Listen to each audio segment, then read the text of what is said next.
Hey, Drone here. What's going on, guys? So this is the HT011 controller, and I absolutely love it.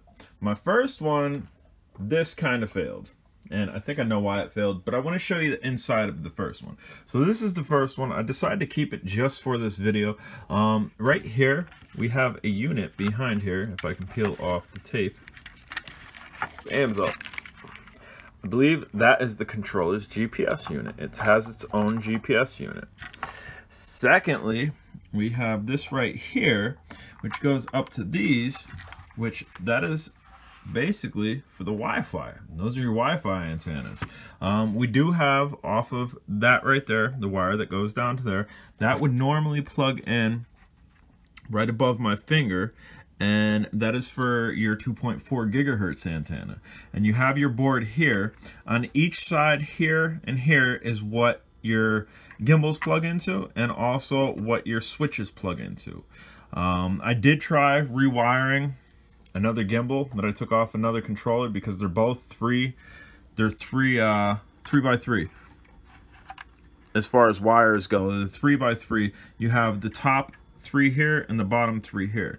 But what I want to show you is we are going to we're gonna make this one. I'm gonna pop open a brand new one. We're gonna make this one into I'm gonna put a tensioner on here.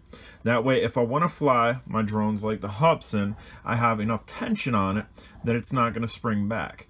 And I'll be able to loosen that as I want to. I have another one of these coming too, so I'm probably not gonna lose it. I'm gonna use one for those drones. I'm gonna use another for altitude hold.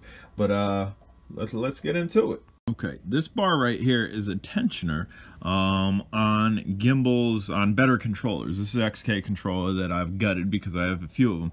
As you can see, it's not even touching. It's not touching this rounded part right in there with the ridges on it, because this is your pitching. You want your pitching to bounce back in place, and it's all done by springs. As you can see, the one spring there, I'm pitching left, let go, pitching right, and then there should be, I don't know where the other spring is, there. The other spring is back there, but if we were to tighten down on that screw and that screw, it would allow it for it to stay. Now with that screw tightened, we can then pitch forward and let go, and it almost stays. We would have to modify this just a little bit for it to stay, but as you can see, it's not springing back like it was. I think what we'd have to do is actually bend that flat piece that goes over to that screw down. But I already have one situated for this controller. I've already tried it. And basically what I had to do is shorten it, because the screw is going to go in there instead of there, because on the back of these gimbals there are holes for a tensioner. So let's go ahead and get that installed on the new one. Okay, so this is the new one. I don't really want to unplug anything, but to get this so it opens up like the first one that I showed you, you do need to unplug that, which is your GPS unit, and we also need to unplug your antenna, which goes in down back there. But we're going to do this just like this. It's going to be simple. We're going to unscrew those 4. Okay, with those 4 screws out, we've then lifted this off of these 4 posts, and we've slowly moved it over here, because you have your connections for your, let's see, that is your lift upwards and your yawing, and then you have your pitching right there. You don't want to disconnect any of those, because then you have to solder them again. But my tensioner, which is under here that I showed you, is simply going to connect to these holes. This one here and the one back there. And that's going to apply pressure on this, which is the back of the gimbal, and allow it to just sit. Now we could just remove this, remove that spring, but then there's no tension on it, and then we could add the tensioner, and then there would be tension. I think this is the easiest way, and it's going to work well. Okay guys, so the tensioner's on. Again, the spring is still on there. Yes, we could take that off. It'd be super simple, but as I'm going to show you here, just pressed all the way up, it's sitting. We're going to try to press all the way down. Should have grabbed the tripod for this. Let's see. I'm going to press all the way down.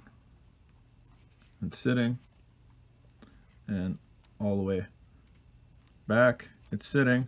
And if you wanted notches, you see this right? It's this side here. If you wanted to feel clicking, you would then put this on that side and then you'd feel clicking. But with the way the wires are, I didn't want this tensioner bar interfering with the wires at all, so I kind of put it on that side so it's a smooth feel and we don't get clicking, like kind of like what we do with this one, where you can feel, you might even be able to hear that.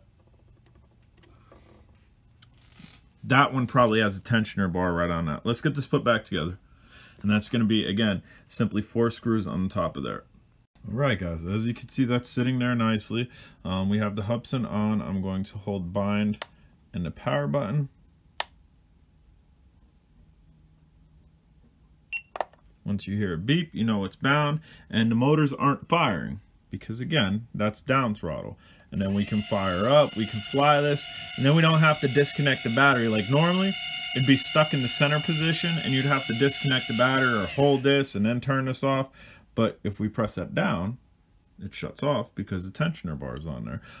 If this was the only controller that you had and you wanted to do this for your, let's just go ahead and unplug this, for your altitude hold drones, you're going to be in charge of altitude. There is a notch here that you can feel, so you would start it up like normal, and then you would go up in altitude, but then you would physically have to bring it back down to that notch. You're acting as a spring per se then. Alright guys, I'm J Drone. Hopefully this helps somebody. Hopefully this gives you a better idea on how gimbals work. That's not just these gimbals, that's gimbals in general. Most of them have tensioner bars, and again, if we were on the serrated side,